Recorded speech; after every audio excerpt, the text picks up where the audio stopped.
इस कहानी की शुरुआत होती है मायके की लाडली मधु से ही। 3 भाई बहनों में सबसे छोटी मधु इसलिए सबकी लाडली दिन भर चहकती रहती थी चिड़ियों की तरह, और दोनों बड़े भाइयों से अपनी बातें मनवाती रहती थी। अपने माँ पापा रघुवर और जानकी जी के जैसे वह जान ही थी।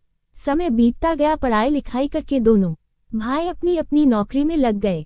एक एक कर दोनों भाइयों की भी शादी हो गई। घर में भाभी आ गई। दोनों भाभी व्यवहार से तो ठीक ही थी। परिवार में सब कुछ ठीक ठाक खुशी खुशी चल रहा था। मैं अभी बीए सेकंड ईयर में पढ़ ही रही थी। देखने में भी अच्छी भली थी। जो भी रिश्तेदार आते सब यही कहते कि अब मधु के लिए रिश्ता देखिए। पापा कहते अभी नहीं, बी कंप्लीट कर लेगी तब। क्या रघुवर जी, आप भी ज्यादा पढ़ लिख कर भी क्या करेगी, घर ही तो संभालना है, ससुराल जाकर ऐसा कैसे आप बोल दिए श्याम बाबू। आजकल जमाना बिना पढ़े लिखे गुजारे का नहीं है। लड़की पढ़ी लिखी रहेगी, कभी ऊंच नीच कुछ हो जाए उसके विपत्ति का श्रृंगार बनेगी यह पढ़ाई। वैसे आपकी जो मर्जी रघुवर बाबू, मुझे कहना था सो मैंने कह दिया। पुनः अरे रघुवर जी, लड़का देखने में भी तो समय लगेगा। देखते देखते ये दिन कैसे बीत जाएगा पता भी नहीं चलेगा आपको। पापा थोड़ा रुक कर, हाँ ये भी सही कह रहे हैं आप, मुझे सोचना चाहिए मधु की शादी के बारे में।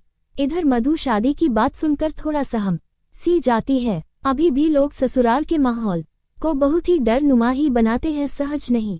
सभी हर बात में कहते ससुराल जाएगी तो सीख जाएगी, इसलिए मधु को ससुराल के नाम से डर लगने लगा था।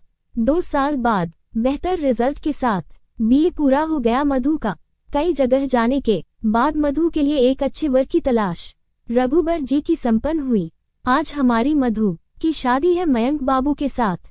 पेशे से बैंक मैनेजर हैं। उनके पिता सुंदर सुमन जी शिक्षक हैं। 2 छोटी बहनें हैं मयंक जी की। कुल मिलाकर सुखी संपन्न परिवार मिल रहा है हमारी मधु को। खुशी खुशी सारी रस्में शादी की पूरा होने के बाद मधु आज अपने ससुराल पहुंचती है। बहुत जोरों शोरों से उसका स्वागत किया जाता है, क्योंकि घर की वही इकलौती बहू है।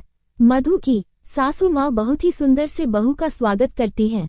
सारी रस्में ससुराल की होने के बाद बहू को अपने कमरे में ले जाते हुए मयंक की माँ रेवती जी कहती हैं, मधु कोई भी दिक्कत हो तो बेहिचक मुझे कहना, मैं तुम्हारी माँ समान नहीं माँ हूँ। ठीक है मान जी नहीं, सिर्फ तुम्हारी माँ।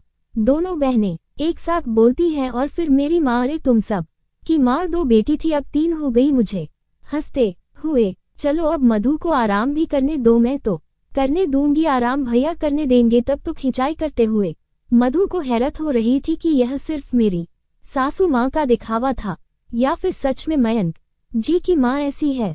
सभी आज तक बोलते रहते थे सास बहुत गर्म होती है, ससुराल में जीना मुश्किल कर देती है वगैरह वगैरह। ये तो बिल्कुल विपरीत है। तभी मयंक बाथरूम से फ्रेश होकर आते हैं।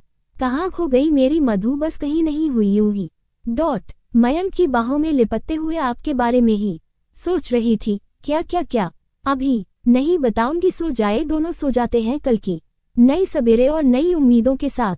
सुबह जब आंखें खुलती हैं मधु देखती है कि रेवती जी सारा काम कर चुकी होती है। मधु, पहले तुम स्नान करके पूजा कर लो, फिर सभी साथ में नाश्ता करेंगे। जी ठीक है मधु माँ, आपने मुझे जगाया क्यों नहीं? कुछ काम में हाथ बटा देती मैं भी। अरे बेटा, अभी तुम्हारे मेहंदी के रंग है, इसे आराम से रहने दो। ये रंग जितना लंबा चलेगा तुम लोगों का जीवन उतना ही सुखी रहेगा। मैं हूँ ना अभी, और कौन सा कहती हूँ कि तुमको नहीं करना है। मेरे बुढ़ापे का सहारा तुम ही तो बनोगी। 2-4 दिन इसी तरह बीत गए। मधु, मुझे मम्मी के यहाँ जाना है। कोई बात नहीं रेवती जी ने कहा। मयंक, मधु को जाओ मम्मी के यहाँ से घुमा लाओ। ठीक है माँ। जब मधु अपनी मम्मी के यहाँ जाती तो 1 सप्ताह 2 सप्ताह रुक जाती। यह बातें सुंदर सुमन जी को अच्छी नहीं लगती। हमेशा कहते कि आप बहू को सर चढ़ा दिए हैं बेटी कहकर। शादी के बाद इतना कोई मायके जाता है क्या? रेवती जी कहती कि अभी बच्ची है, नासमझ है। जब बाल बच्चे होंगे तो खुद ही जिम्मेदारी का एहसास होगा। थोड़े दिन में समझदारी आ जाएगी कि ससुराल ही उसका अपना घर है। अभी तो मैं हूं ना घर देखने के लिए, बच्ची है, जाने दीजिए।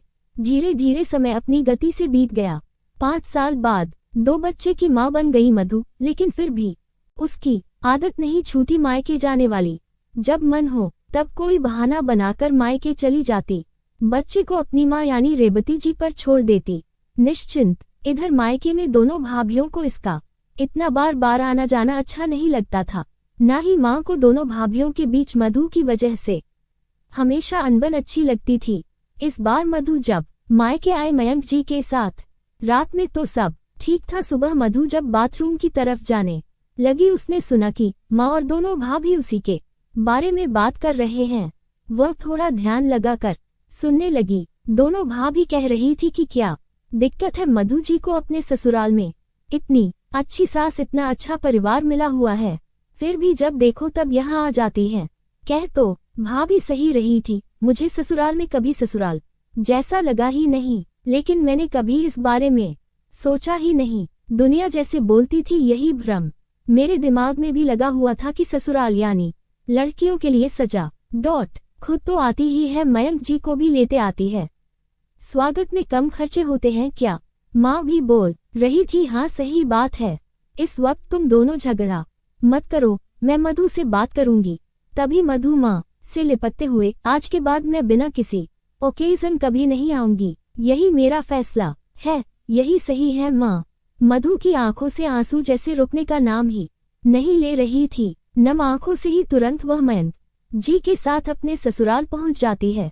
रेवती से लिपटकर फूट फूट कर रोने लगती है और कहती है, मेरा मायका छूट गया दहलीज के उस पार। रेवती जी, अरे पगली, तुम्हारा दूजा मायका हमेशा तुम्हारा इंतजार कर रहा है, अपने घर को रोशन करो, यही तुम्हारा असली मायका है। माँ ने कहा, हाँ माँ, मैं हमेशा के लिए अपने मायके लौट आई। हंसते हुए